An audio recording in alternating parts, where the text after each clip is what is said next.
Hello and welcome to the Help Is Here podcast. Today we're going to be reacting and, responding, I suppose, to a YouTube comment. So this was left on our recent How Social Media Can Derail Porn Addiction Recovery video podcast. Here's the comment. What I'll do is I'll read it all out now, and then we can maybe split it up and kind of go into it bit by bit. All right, Mary? Yeah, I just listened to that, re-listened to that podcast too. So, yeah. Yeah. Cool. All right. Yeah. Well, yeah, it only came out yesterday. I mean, this I one will listened come to it out in a last few night. days. Yeah. Yeah. All right. Well, yeah, this comment's actually only from 21 hours ago as I record now. So we are getting back to it. And by the way, if anyone does want to does want us to cover like a certain podcast, just leave a comment and we'll see. We can take a look. And if it, suits us, then we will. Okay. So it says, can you make a video addressing guilt and shame from porn addiction? Obviously, there is a level of guilt and shame associated with porn addiction in general. But porn addiction can lead people down some really dark paths due to desensitization and escalation. The stories people share on NoFap are horrifying, and there is no shortage of them. Even if those people overcome their addiction, how do they live knowing they escalated to such extreme content? Breaking free from the addiction is definitely key, but the feeling of inherent brokenness or being unredeemable almost seems as if it becomes a bigger problem than the problem itself. Well, just right out of the gate, I feel like this person, obviously doesn't have this education, but seeing where that ends, I've done this thing. I've watched this. I mean, I assume he's talking about extreme content. So I have the guilt and the shame of what I've done, right? Even if I've stopped doing it. But see, that's the addictive part of the mind using that self-deprecation. Even if I stop doing this, and even if it wasn't my fault I got started, which it's just like none of the guys that get started in porn, it's not because there's something wrong with them or it's their fault or they're inherently broken or whatever else it is, They build that tolerance. They look at the extreme stuff.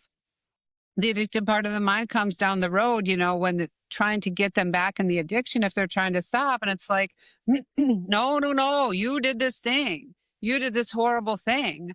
And so getting them in that state of mind, then it's like, oh, well, you're hopeless anyway. You did this horrible thing. So you're just destined to be a porn addict, and it's trying to get them back into the addiction, So hopefully this person that commented will listen to this video, and it's like, no, that's just the addictive part of the mind doing what it does, trying to use that you looked at extreme content against you, I mean, I remember one of the guys was talking to on a Liberation Day call, and he was just like, I mean, he was like even like putting his head down, like he couldn't even look at me, and he's like, but Mary, you don't know what I've looked at.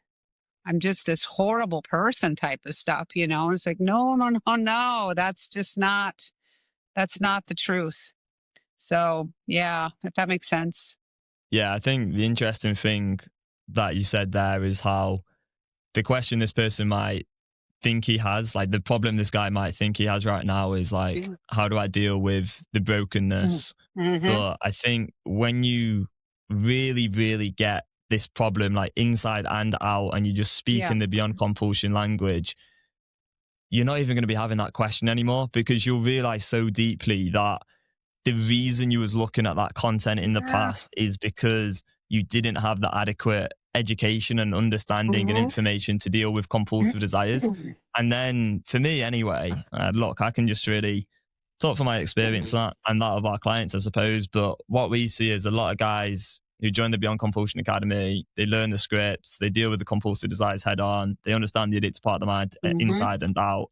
Well, you then look at the old content that you maybe once consumed or the books you used to read, and you're like, oh my God, like, no wonder I struggled so much, because there's so much reinforced helplessness in the language in the addiction recovery content out there. And because of that helpless language, the stuff about, porn's hijacking your brain, or it's because of some trauma, you're kind of destined to fail in many ways until you know that actually you have choices and there is a way to deal with the addictive part of the mind head on in the moment of compulsive desire.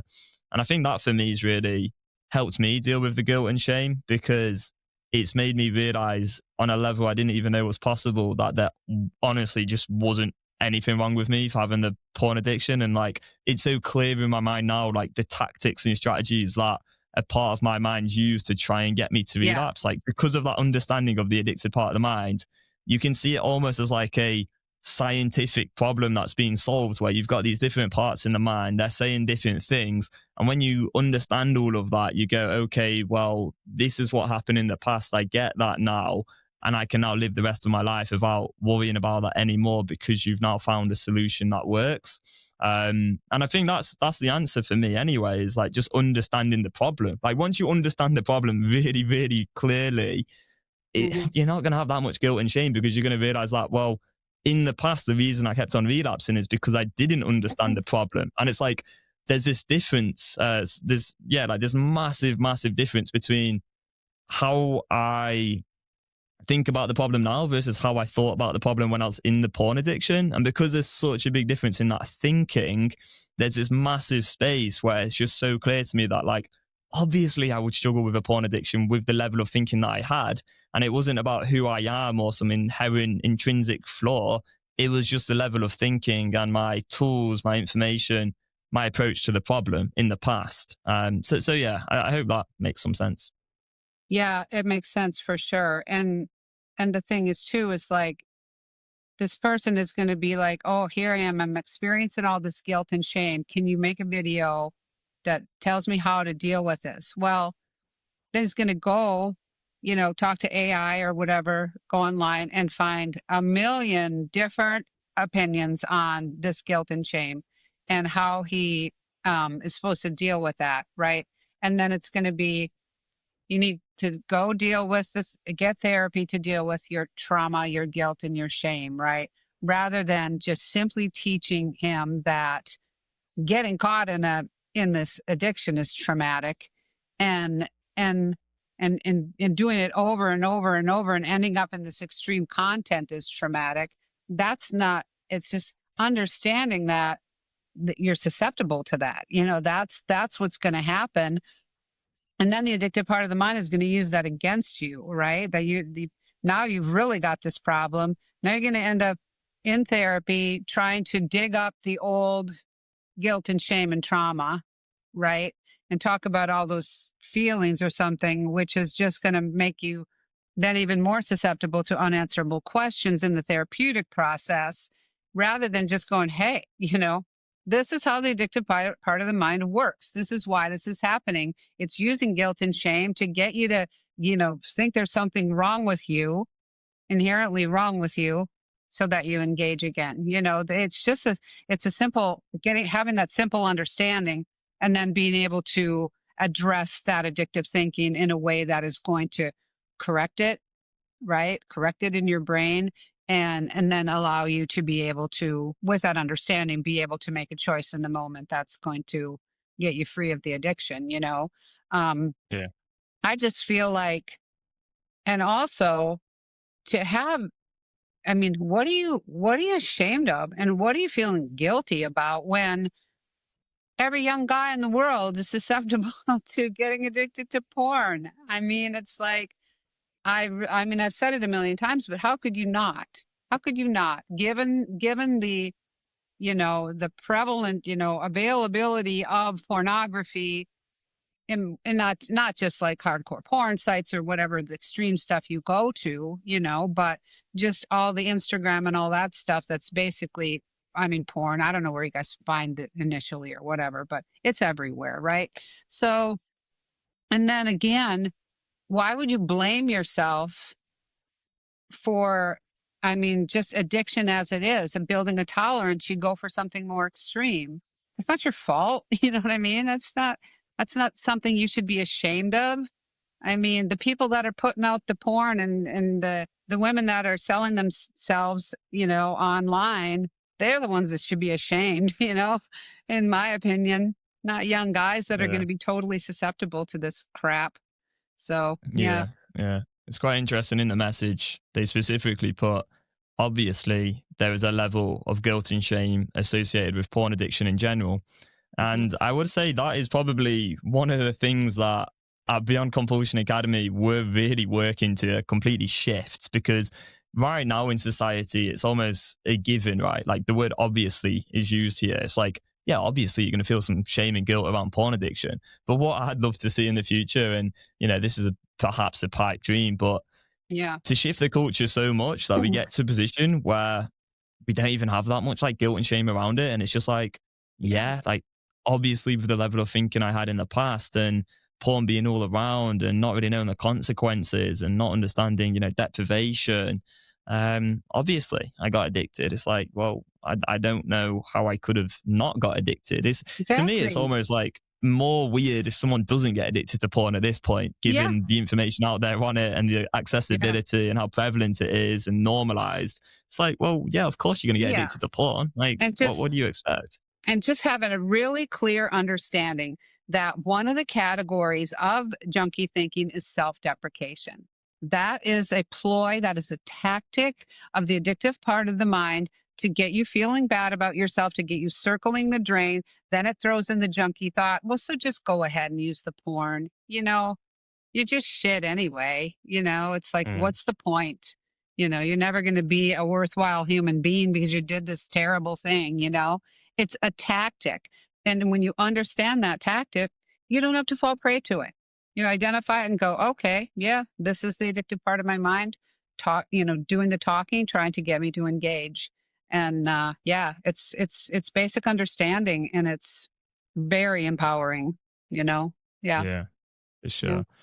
I think with the, extreme content in particular, what you can have as well is the images coming up in your mind. And again, this is Yeah. where we would teach somebody to immediately go and, actively change that neural pathway too. It's something that we've seen with clients a bit more lately, I would say, is like guys Yeah. sharing with us how they'll actually have these images, popping Mhm. up in their mind from time to time, like flashbacks of the porn, or it's going Yeah. on in dreams and things like that as well. So, that can happen. So, no, that's natural. But in that Yeah. moment, again, you've got a choice to think it through rationally, because often that, again, is the addictive part of the mind trying to get you to relapse.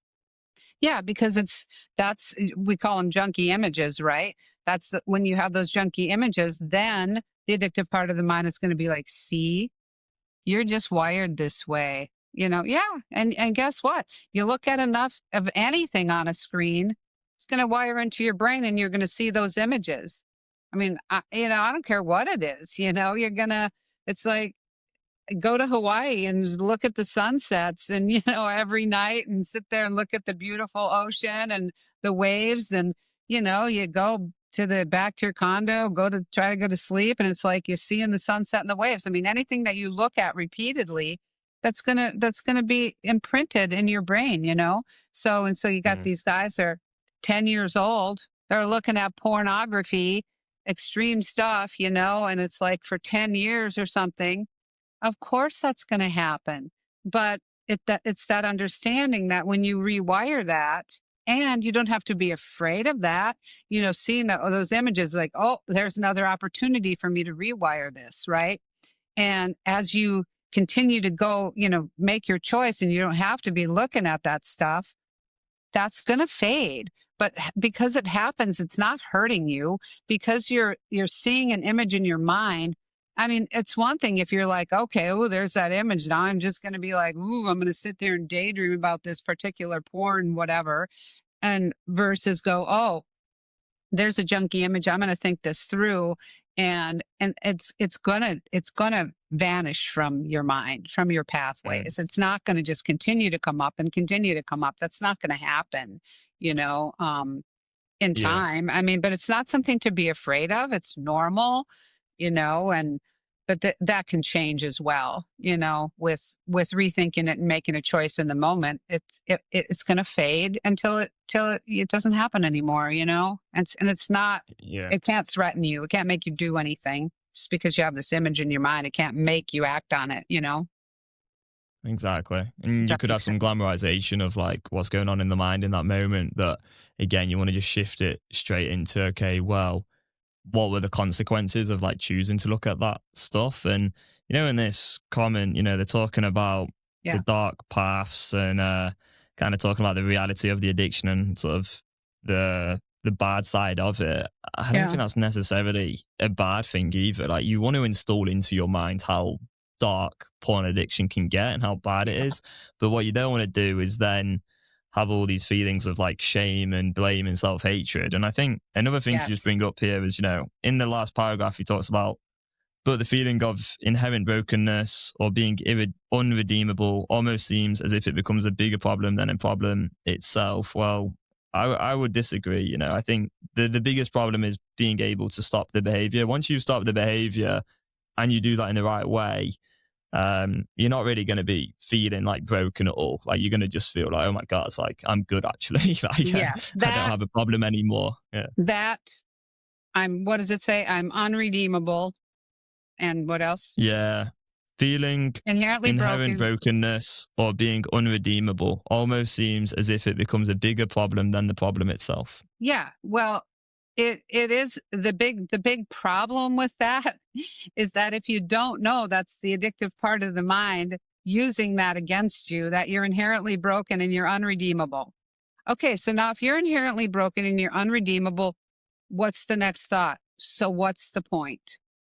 Straight Yeah. out of the manual on junkie thinking, self-deprecating junkie thinking, right? What's the point? You're unredeemable anyway. You're inherently broken. Mhm. So why would you even bother? Why bother? There's another junkie thought. Why bother? What's the point? Which then leads to, so why stop trying to do it? Just go ahead and do it because you're hopeless case anyway, right? Yeah. That's the most And important. Yeah. Go ahead. understanding as well that like these thoughts here, you're not alone in having these thoughts. Like, I've heard these thoughts like hundreds of times from different clients from literally Yes. every corner of the earth. Like, it's nothing unique to you. If you feel unredeemable and like you're broken, like, you're not special. Like, to be straight, like, you might be special in other areas of your Yeah. life, but when it comes to porn addiction recovery, like, everyone has those thoughts. Like, literally pretty I much every mean, client we work with has had those when it thoughts at some point, and it when it is the comes to addictive part of the addiction mind. in general, I mean, I could pull out my book, Beyond Food Compulsion, right now, and there are going to be those exact junky thoughts written in the Yeah. addictive part of the mind revealed chapter of my book. Those exact thoughts, you know? And the thing is you can think, well, oh, these junky thoughts, they're just like infinite, but they're not. They have patterns. Yeah. It's like, it, I don't know if people want to feel unique or it's just the addictive part of the mind trying to get them to think that that's just them. There's something specifically wrong with them or whatever. But no, this is not unique. This is standard junkie thinking, literally right out of the book, So Yeah. stop blaming yourself, that's not going to get you anywhere, but back in the addiction eventually, or into therapy where they're going to could spend 10 years trying to dig up what's your shame about, or your trauma or something. So yeah. Yeah, Yeah. exactly. And if you just like zoom out entirely, like, let's think about the wider context of society right now. You've got the University of Montreal did like a study a while back, and they predicted, based on, I think it was like a sample size of quite, it was quite a lot of people. I think it was over 70,000 people. They extrapolated the data and they estimated that around 100 million people worldwide would be struggling with problematic porn use. And even Well, that, I think, is quite a low figure. It's probably a lot more. So even yeah, if it's 100 million, it's a fair amount of people. Sure, I guess it's quite a lot more, to be honest. But here's the thing, right? Like, out of those 100 million people, like, a lot of people probably feel that, there's some brokenness within them. sure. And like, there's something wrong with them, right? So there's a lot of people, they're not necessarily going to voice that. But the fact we've had people work with us and voice these, like, just imagine all the people who have this going on, this internal dialogue in their minds, but they wouldn't necessarily share that in a YouTube comment or with me and Mary. There's Yeah. millions more who wouldn't necessarily share that openly. And I wanted Because to they're say as well, ashamed. like, yeah, Yeah. because of the shame, of course, Yeah. right? And people don't want to share that necessarily, which is understandable. But yeah, look at the context, right, of society right now. 100 million people, let's say, addicted. Okay, well, let's go back in time a bit. Let's think back to like the 1800s, how many million people were addicted to online porn at that point? Not many. Like, you don't come out of the womb addicted to porn. It's what's going on around you. You know, you bring all of that into your mind, and then you become addicted through the repetitive use of the porn. That wasn't going to happen in 1821 or whatever, because there wasn't 100 Yeah. million videos on porn everywhere. So, like, you got to consider that is like, there just isn't anything wrong with you, because if there was like, you know, if there's 100 million people today addicted to porn, but there was like 100,000 people 50 years ago, then clearly something dramatically wrong has gone on in society, Yeah. rather than just people coming out of the womb and now everyone's addicted to porn because they're inherently broken and, you Yeah. know, they're whatever, right? It makes no It doesn't sense. it doesn't add Yeah. up, you know, it doesn't add Nonsense. up at all. Well, So it's the same yeah, thing with food compulsion. yeah, The food compulsion epidemic, it's absolutely the same thing. And they're trying to pin it on, oh, it's the food, it's the corporations trying to get people addicted. No, it changed as everybody became obsessed with healthy eating and dieting and working out and everything. And they just passed this obsession on to children. Now we have a food compulsion epidemic. It's the same thing. mm, It's like societal influence. That wouldn't have happened. I mean, it didn't yeah, happen when I was a kid. We had, like I've said before, we had one fat girl in my class of 300. And nobody talked about dieting or nutrition, or we had the food pyramid, which was like something we glanced at for 2 seconds in school or something. It's like bread, milk, meat, whatever the hell the thing was. It just didn't matter. No one was doing Peloton. No one was doing all this crazy workout stuff constantly. They said, oh, get your heart rate up once a week for 20 minutes for cardiovascular health. Like that was it. It's good to be strong and whatever, but the obsession, it was like people were just completely obsessed. And that's what has influenced the food compulsion epidemic, resulting in the obesity epidemic. mm, And like you say, with porn, it's like, it just wasn't there, but now it is. And so it's not inherent. People don't come out of the womb wanting porn. People don't come out of the womb obsessed with calories. You know what I mean? It's just not, just not a thing. It's like, no, yeah, there's not something inherently wrong with you. There's yeah, something yeah, inherently wrong with, the way people are approaching these deadly addictions, these crippling addictions. Um, there's something wrong with yeah. that, but And it's nothing wrong with this guy who's commenting here. Yeah. 100%, 100%. And, you know, I think what's been quite interesting for me and the guys who have like taken this method is you get taught the method by Mary, like phase 1 to phase 3. And in those phases where you're learning the solution to this problem, porn isn't mentioned once. And if that isn't a clearer Oh yeah. indication of this problem being, Yeah. you know, nothing really to do with porn, I don't know what is, because you can like Yeah. overcome this problem without even talking about the porn. Because like the porn is almost the byproduct of the inability to deal with compulsive desires. It Yeah. isn't a symptom of some crazy over sexual desires. You Yeah. know, it's so misunderstood. Like everyone online thinks this issue is completely to do with like sexuality and, you know, some deviant sexual behaviors and fetishes and all this sort of stuff. No. But it just isn't. Like the solution that we provide is just so focused on changing the way you think and learning how to deal with compulsive desires correctly.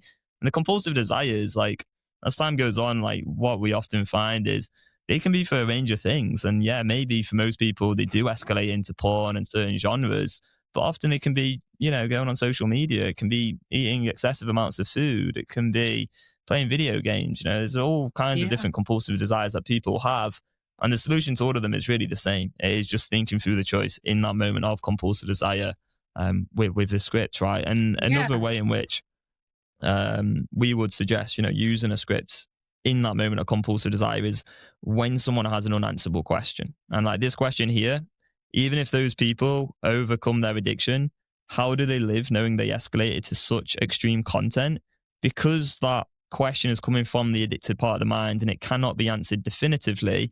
This was a client asking that. Me and Mary straight up would be like, unanswerable question, straight to your scripts. Get back in the present moment, think through your Yeah. choice, because this is the addicted part of the mind trying to get you to engage on some level, because Yeah. that thought is just going to spin you out into helplessness, making you feel like there's something wrong with you, making you feel terrible. And then fuck it, may as well go ahead and watch some more porn because I'm going to be like Yeah. this forever. And then in the current environment, you could take that question and ask AI.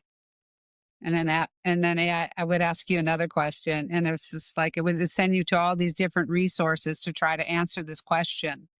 And there you're just even further and further away and into more unanswerable questions and not really ever dealing with the piece that is key to getting free from addictive behavior, free from addictive desire, right? And that's focusing very Yeah, directly on that and thinking it through in the moment, making your choice. Yeah. It's but exactly. we're talking this morning about, how there's so much working against people. And it's kind of a what do you call it? Well, conflict. But so it's like you want to try to find a solution, but then you go into this environment that where the solution, I mean, so-called solutions, or people are trying to give you a solution, just ends up feeding the problem, feeding the addicted neural pathways. It's the social media, whatever when we say social media, or YouTube, whatever, wherever the reels are, wherever everybody on the planet is going to give you a solution to your problem, and that's just completely feeding it, completely feeding the unanswerable questions. And so I'm sorry for people that are struggling with addictions, because it's a rough world out there and on the internet. The internet is not Hmm. not gonna help. And they're gonna hopefully find us on the internet, but in the meantime, and even like we've talked about some of the guys and some of the research you've done over what we've seen over the last couple of years.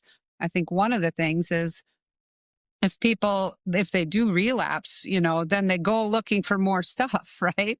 Then they get right back, or maybe they're susceptible, they're looking first, and then that causes them to relapse because they get Yeah, off what needs to be the absolute main focus.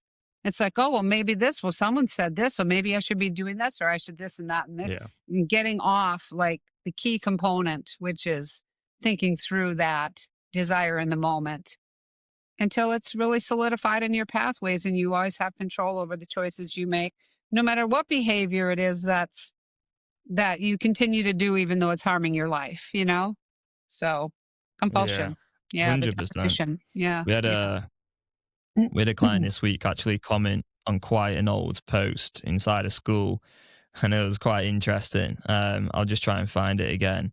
So this was, it was a really old post that we had inside of Beyond Compulsion Academy, and someone replied saying, "I bought Dopamine Nation last summer and haven't had time to read it so far. Thanks for the recap. I think I'll just throw it in the bin. Seemingly just a waste of time." And it's quite an interesting comment because Yeah. here's the thing, like my perspective on a lot of self-improvement books now has changed so dramatically to the extent where I would actually see reading a lot of self-improvement books as fully detrimental, unproductive, and potentially harmful to my own mind, rather than this kind of neutrality of like, oh, maybe it could help me, maybe it won't. Yeah. Is like, no, because if I were to read things that are read by other people in the self-improvement space, it's going to conflict basically with my current methodology and understanding that has works now for like nearly 2 years. So it's like, why would I want to then consume more information when I've already got a solution? And the only thing that can happen if you consume more information when you've already got a solution is the mind just becomes more conflicted. And then the Yes. addicted part of the mind's going to start, throwing out more unanswerable questions. Well, this expert said this. So who do I listen to? Do I listen to this Hmm. person? Do I listen to that person? And then you're just like going around in circles in your own mind. And I think that's where a lot of people are in the whole nofap world, is like they're just taking in information from too many different sources. And we're not saying like you have to just listen to us, like that's a bit messed up, but it's more pick who you want to listen to. And I would really recommend just sticking to that one person, whether it's us or someone else. Once you find a solution to a problem, stick with that solution. Like, as long as it works, you're good. You Yeah. don't need to keep finding a solution, because that's actually Mhm. very compulsive. That's part of the compulsive neural pathways. Yeah. It's always like seeking, searching, wanting more and more and more. And that's how you end up just becoming a circle person and I was never just really gonna getting the say it's a stability circle and person. consistency. Yeah. Yeah. Yeah, Yeah. exactly. And that's not a fun place And to be. this is a Yeah. no, 100%. I've been there. And I'm just glad I stuck with you, even during some Yeah. hard times where I had my doubts. Yeah. It's not to say you're not gonna have doubts at times, but if you just stick with something long term, you're gonna have a Well, lot more success. the irrational Yeah. self, I don't think had many doubts. I think the addictive part of No, mine no, had the some addictive doubts. part I of the remember mind had some a lot of doubts. conversations. Yeah, Yeah. Yeah, yeah. 100%. Yeah, Yeah. and we're I almost was having like, our at 2-year first, I was, yeah, anniversary. I wish I knew the I date. know, right? I'd like to know. Well, we could look Yeah. at the date that I came on your podcast, the first time I came on your Hmm. podcast. Do you have that date? Yeah. I think it was like in I'll find it December now. 2023, right? Yeah, either Yeah. that or November. It's quite funny as well for any listeners who, are listening to this on the podcast now, because Yeah. that first podcast we did, funnily enough, it was like, that was like me and Mary talking to each other for the first time. And then I deleted all Yeah. the old episodes. So me and Mary's like first podcast is literally just our first conversation as well. Yeah, Yeah, 20th of except when December, 2023. so in a couple days then, we have our 2-year anniversary, but we did talk Yeah, on yeah. the phone before that when I said, "Hey, I'm coming on your Finally Quit Porn podcast." But as far as I can tell, you haven't actually quit porn. We talked on the phone before that. So maybe that was on the 18th. We'll go with that. Yeah, The first day we talked 2 years yeah. ago. Yeah, wow. Time Uh, flies, huh? And some good work. anyway, And yeah, yeah, yeah. Pretty happy about all that for cool. sure. So yeah, yeah. I hope we helped this guy that reached out in the comments on our video, and I assume he's listening, if he's listening to, he asked us to make a video. So here it is. And maybe he will come to Beyond Compulsion. We'll get to meet. That'd be nice. Yeah. Yeah. Yeah, who All I knows? got. Thank you for sharing it, sharing these reflections and asking these Yeah. questions, because I think a lot of people will relate. Yeah, I mean, it'll resonate with those people. So, yeah, cheers for Yeah. getting in touch, basically. Thanks for listening. Hopefully, this is useful, and we'll see you in the next one. Bye bye. See ya.